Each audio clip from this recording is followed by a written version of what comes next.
TikTok had an impact, and so we're taking a look at it. I would say we do have national security concerns, at least from the FBI's end, about TikTok. I have seen no evidence that the Chinese government has access to that data. They have never asked us, we have not provided. TikTok plans to shut US operations of its social media app on Sunday, January 19th, when a federal ban is set to take effect. TikTok said late Friday that its service would go dark. The app is used by 170 million Americans and has become a major social media platform, especially among younger generations. Users expressed shock at the potential ban. TikTok, owned by Chinese parent company ByteDance, has been thrust into uncertainty after the Supreme Court upheld a law banning TikTok unless it is sold to a non-Chinese entity.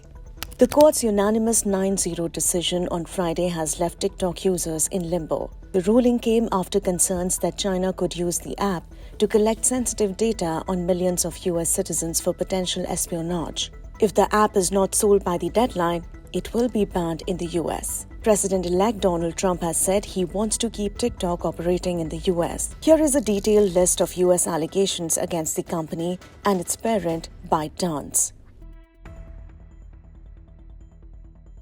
FBI Director Chris Wray has said TikTok poses a national security risk, adding that Chinese companies are required to essentially do whatever the Chinese government wants them to in terms of sharing information or serving as a tool of the Chinese government.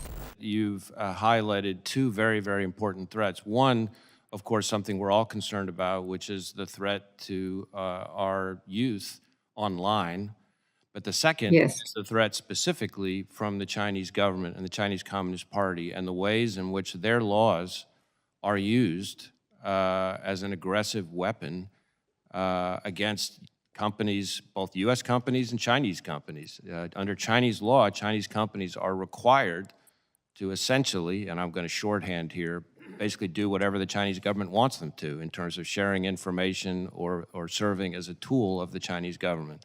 And so that's plenty of reason by itself to be extremely concerned. I would say we do have national security concerns, at least from the FBI's end, about TikTok. They include the possibility that the Chinese government could use it to control data collection on millions of users or control the recommendation algorithm, which could be used for influence operations if they so chose, or to control software on millions of devices, which gives that opportunity to potentially technically compromise personal devices. So there's a number of concerns there. As to what is actually happening and actually being done, that's probably something that would be better addressed in a closed classified setting, and I could see what information we might be able to share that way, but that's probably not much more than I could add to that, other than to say it is certainly something that's on our radar and we share your concerns. Former National Security Agency Director Paul Nakasone said in March 2023 he was worried about the data TikTok collects,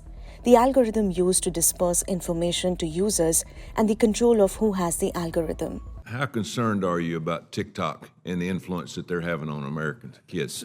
So TikTok concerns me for a number of different reasons. One is the data that they have. Secondly is the algorithm and the control, who has the algorithm. Third is the broad platform. Influence operations, as we talked about previously, it's not only the fact that you can influence something, but you can also, turn off the message as well when you have such a large population of listeners.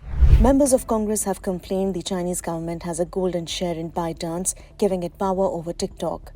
TikTok, busting the myth that the Chinese government has a golden share interest in ByteDance Limited, has said, quote-unquote, TikTok is an entity affiliated with the Chinese government that owns 1% of a ByteDance subsidiary, Douyin Information Service.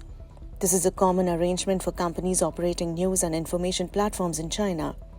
This arrangement is specific to services in the Chinese market and has no bearing on ByteDance's global operations outside of China, including TikTok, which does not operate in mainland China. Lawmakers have alleged that the Chinese government can force ByteDance to share TikTok user data. TikTok argues that because it is incorporated in California and Delaware, it is subject to US laws and regulations. TikTok's chief executive has said the company has not been asked by the Chinese government to share user data. We have not been asked for any data by the Chinese government, and we have never provided it. The Chinese government has that data. How can you promise that that will move into the United States of America and be protected here? Congresswoman, I have seen no evidence that the Chinese government has access to that data. They have never asked us. We have not provided. In March 2022, 8 states, including California and Massachusetts, launched a probe into whether TikTok causes physical or mental health harm to young people and what the company knew about its role in those harms. The investigation focuses on how TikTok boosts young user engagement. In October 2024, Attorney General James sued TikTok for harming children's mental health. We wanted to protect children. It's as simple as that. Because nationwide, children and teens are struggling with significantly high rates of depression, anxiety, suicidal thoughts, suicidal ideation, and other mental health issues, largely because of social media. Donald Trump, who is set to return to the presidency on Monday, has indicated his willingness to intervene. Trump attempted to ban TikTok during his previous administration and is expected to play a key role in the app's future. He has not yet made an official decision, but hinted that his team is reviewing the situation. TikTok CEO is scheduled to attend Trump's inauguration in Washington with hopes that the incoming administration will take action to save the app. Meanwhile, Apple, Google, and other service providers could face heavy fines if they continue supporting TikTok once the ban takes effect. Trump's return to office could signal a shift in TikTok's fortunes. Despite his prior attempts to ban the app, Trump may use a law called the International Emergency Economic Powers Act to allow TikTok to continue operating while mitigating national security concerns.